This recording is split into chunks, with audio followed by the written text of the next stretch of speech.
ঘরোয়া পদ্ধতিতে কিন্তু যে কোনো অনুষ্ঠান বাড়ির মতোই আমি আজ বানাচ্ছি কাতলা মাছের কালিয়া। আমি সুব্রত, আপনারা দেখছেন মুক্তিকণা কিচেন। কালিয়াটা বানানোর জন্য নিয়েছি কাতলা মাছের বিভিন্ন ধরনের 6টা টুকরো। এগুলো ধুয়ে জল ঝরিয়ে রেখেছিলাম। এবার এগুলোতে নুন, হলুদ আর সামান্য তেল ছড়িয়ে নিয়ে ভালো করে মাখিয়ে নেব।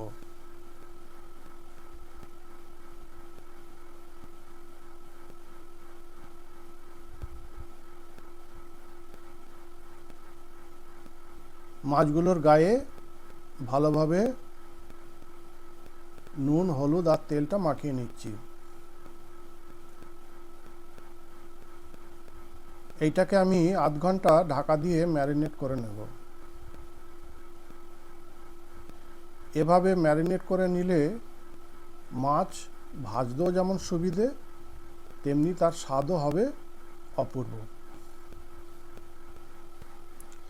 এগুলো এবার আধ ঘন্টা পরে একে একে ভেজে নেব। তেল গরম হয়ে গেছে। এবারে আমি একটা একটা করে মাছগুলো প্যানেতে দিয়ে দিচ্ছি।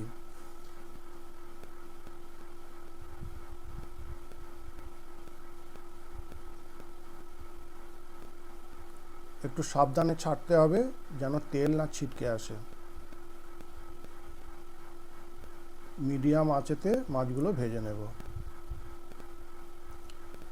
এদিকে আমি আদা রসুনের একটা পেস্ট বানিয়ে নেব। এর জন্যে মিক্সিতে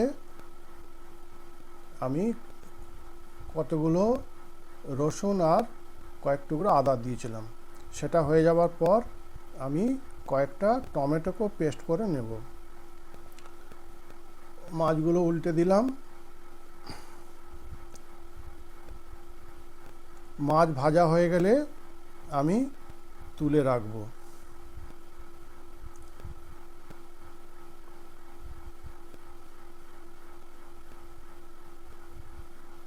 মাছ ভাজার প্যানে যে তেলটা ছিল ওই তেলেই আমি আরেকটা মশলা আমি বানিয়ে নেব। এর জন্যে কয়েকটা এলাচ আর কিছুটা পরিমাণ করে জিরে, ধনে, মৌরি দিয়ে দিলাম। এই ফোড়নটা ভাজা হলে এবার দিয়ে দেবো কুচনো পেঁয়াজ। যে পেঁয়াজগুলো আমি কুচিয়ে রেখেছিলাম তার কিছুটা নিয়ে আমি এই প্যানেতে দিয়ে এটাকে ভেজে নিচ্ছি।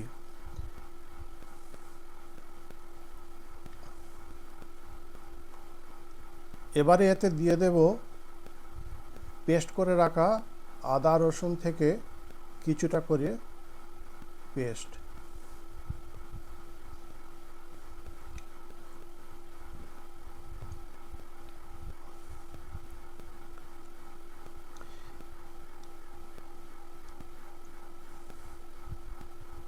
এই যে মশলাটা করছি এইটা আমি মিক্সিতে কিছুটা টমেটো পেস্টের সঙ্গে একবার ঘুরিয়ে নিয়ে খুব মিহি করে পেস্ট করে নেব।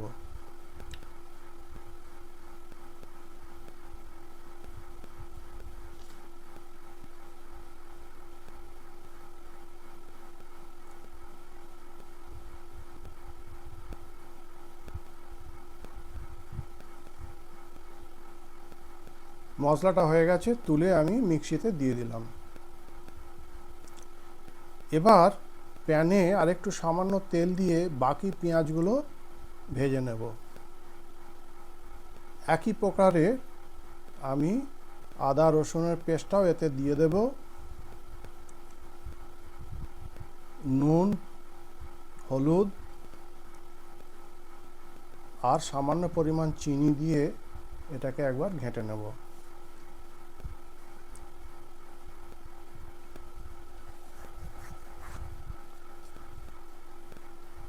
নিয়ে টমেটো পেস্টটা ঢেলে দিলাম। এবার কয়েকটা কাঁচা লঙ্কা দিয়ে দেব।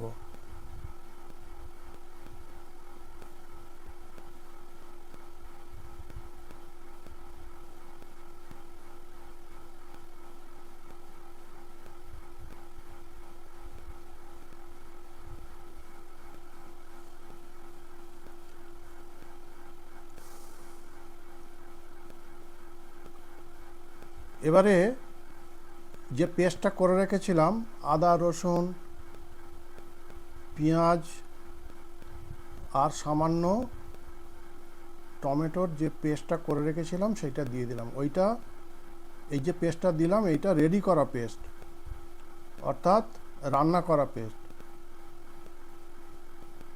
আর কাঁচা কাঁচা কিছু গন্ধ ছাড়ার কোনো ব্যাপার নেই। এবারে কিছু ক্যাপসিকাম দিয়ে দিলাম, ক্যাপসিকাম কুচিয়ে দিয়ে ভালো করে নেড়ে চেড়ে নিয়ে এবারে ধনেপাতা কিছু দিয়ে দেব।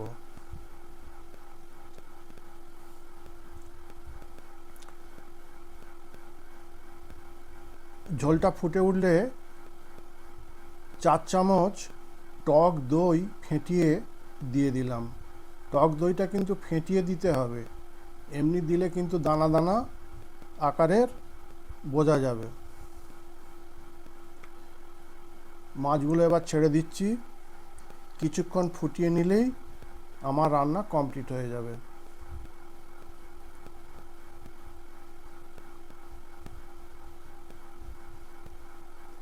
এইভাবে কালিয়া বানালে অনুষ্ঠান বাড়ির মতোই স্বাদ হবে।